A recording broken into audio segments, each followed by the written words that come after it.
Olá pessoal, aqui quem fala é o professor Lindenberg. Vamos para mais uma aula de filosofia da turma do oitavo ano, dessa vez fazendo a correção das atividades do capítulo 4. O título do capítulo 4 é O Saber dos Antigos. Tá bom? Vamos entender um pouco sobre.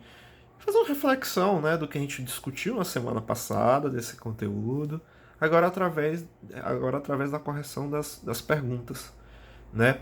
A base desse conteúdo aqui, vou fazer uma recapitulação rápida e básica aqui, para a gente se situar onde nós estamos, foi primeiro baseado do que é chamado de paganismo. Mas, em modo geral, o que eu quero dizer aqui, não vamos utilizar muito o termo paganismo, não, que ele é um termo pejorativo, ele é um termo que designa algo negativo, algo que não está associado ao cristianismo, então ao contrário do cristianismo. Os cristãos chamavam as religiões politeístas, né, a religião daqueles povos que não estavam em consonância com os valores, com as crenças, com as perspectivas cristãs, chamavam de pagão, né? Chamavam de paganismo, né? As religiões. Então vamos falar de religiões politeístas, né? Em que as religiões politeístas elas tiveram um papel fundamental, até mesmo no sentido do conhecimento humano, no primórdio do conhecimento humano, nos primeiros conhecimentos humanos, vamos dizer assim, no campo da vida pública, da política, da arte, de vários saberes e de vários resultados, graças a esses saberes, tiveram muito peso dessas religiões politeístas em diversas civilizações antigas. Em modo geral, a gente precisa situar que esse conteúdo aqui está se referindo à Idade Antiga, né? Vai falar também da relação desses seres humanos com os deuses. Sua relação com eles era diária, todas as suas ações passavam por aprovação divina. Isso é importante ressaltar, importante sabermos disso, né? Do quanto era importante os deuses, como era importante as divindades para a organização dessas sociedades, do ponto de vista político-econômico, das atividades agrícolas, da família, dos pessoais. Se as coisas estavam caminhando bem, deveria se socorrer aos deuses, ou os deuses estavam insatisfeitos com algo e por isso que as coisas não estavam indo bem. É um pouco dessa reflexão que a gente precisa fazer de como eram as religiões politeístas na Idade Antiga, né? Como era a ideia, como esses indivíduos na Idade Antiga se relacionavam com os deuses. Tudo esses povos antigos recorriam aos deuses. Os gregos antigos valorizavam sua influência, inclusive nas artes e na literatura. Os romanos recorriam aos deuses nas guerras. Nada se fazia sem consultar os deuses. Aqui vai se fazer uma associação da mesma forma com o candomblé, quando se trata da questão das características desses deuses, que tinham muitas características humanas, né? Já falamos sobre isso na aula passada, na semana passada. Né? Então vamos lá. É, a, relação, a relação acontecia em diversos povos, em diversas civilizações. Aqui vai falar também da Mesopotâmia, onde os deuses tinham um caráter mais violento, onde os crentes, os que acreditavam nesses deuses, tinham um maior temor, e por aí vai.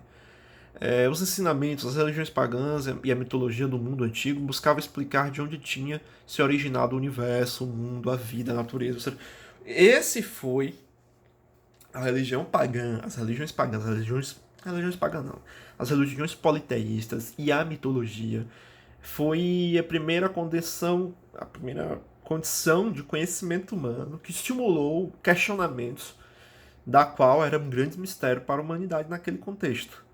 Como, por exemplo, o universo, o que é o universo, o que é o mundo, onde surgiu a vida, a natureza, os seres humanos e por aí vai. Isso refletiu também no ponto de vista organizacional. Se nós analisarmos como se estruturou essas civilizações, quando se deu a formação dos primeiros estados, quem tiveram um papel central na chefia desses estados, à frente desses estados, legitimando diversas, até mesmo contradições dessas civilizações, como por exemplo a escravidão, a exploração da mão de obra alheia e por aí vai, foi através de um líder, um sacerdote, um líder religioso.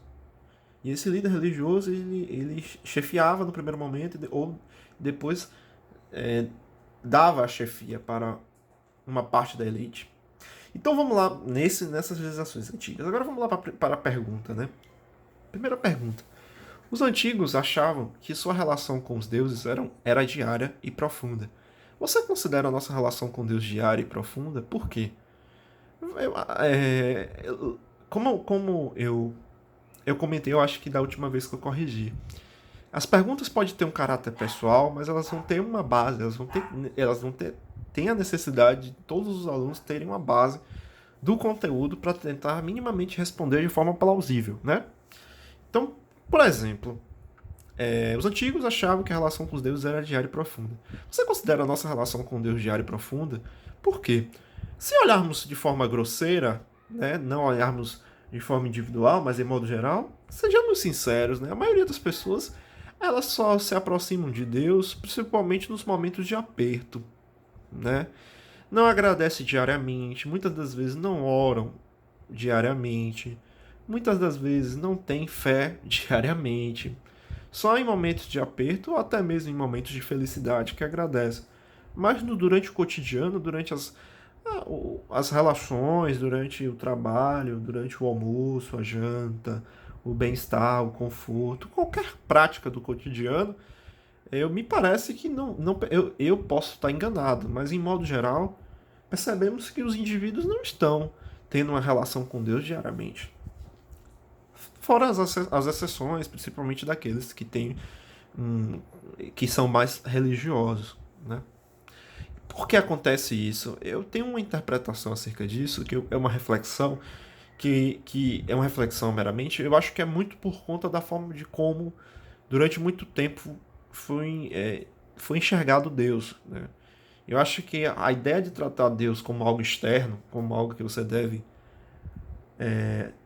enxergá-lo de forma externa e não de forma interna, eu acho que faz com que, interna no sentido de você saber que ele está dentro de você, que ele te dá forças dentro de você, que ele te dá as esperanças, que ele te dá a vida, vamos dizer assim, em modo geral, e não algo que está lá fora, lá externamente, e por aí vai. Eu acho que por conta de nós enxergarmos Deus de forma externa, e muitas das vezes somente como um Senhor, eu não quero negar a ideia dele e as interpretações bíblicas dele como Senhor, mas eu estou dizendo que essa forma de enxergar somente como Senhor faz com que eu acho que a gente às vezes se desligue desse tipo de prática de estar sempre com ele diariamente. Segunda questão, você entende que a felicidade depende da nossa relação com Deus? E o que você faz pensar assim? Eu acho que a felicidade independe. É uma reflexão minha.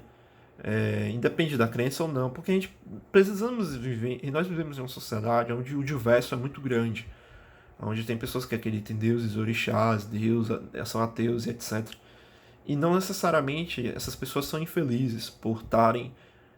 Esse mundo diverso seja infeliz, porque se nós olharmos friamente, como por exemplo, a nossa sociedade ela é predominantemente cristã, e nossa sociedade tem pessoas com muitos problemas emocionais, psicológicos e por aí vai, de autoestima, entre outros fatores.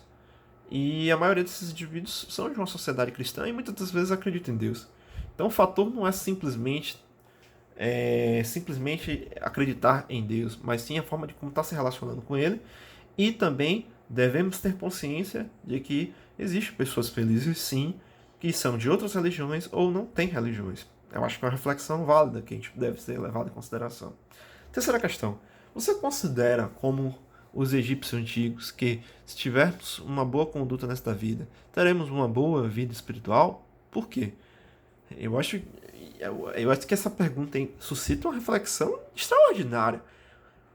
A reflexão da seguinte maneira, de que as nossas ações elas têm um valor nas nossas práticas de socialização e sociabilidade de forma extraordinária. Se você agir e se você se relacionar de forma mais positiva, agradável, carismática, solidária, obviamente o resultado nas suas práticas de relação e até mesmo para o seu bem-estar, para a sua autoestima, Vai ser muito mais agradável se você fizesse o contrário. Eu acho que e você vê o quanto isso é interessante desde lá dos primórdios, desde as civilizações antigas, como é o caso do Egito Antigo, na qual a pergunta está refletindo, do quanto a forma da conduta, né, a conduta na vida é fundamental para ter paz espiritual, né, para ter uma boa vida, para ter uma boa qualidade de vida, para ter uma boa reflexão. E, consequentemente, quando tem uma boa qualidade de vida, quando tem uma boa reflexão, ela, vamos dizer assim, reflete em todas as reflete em todas as práticas, inclusive na proliferação do amor e por aí vai. É isso, pessoal. Finalizamos a correção dessas atividades, né, do capítulo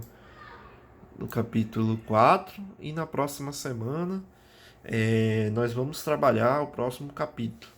Então é basicamente isso, pessoal, e até mais. Tchau, tchau.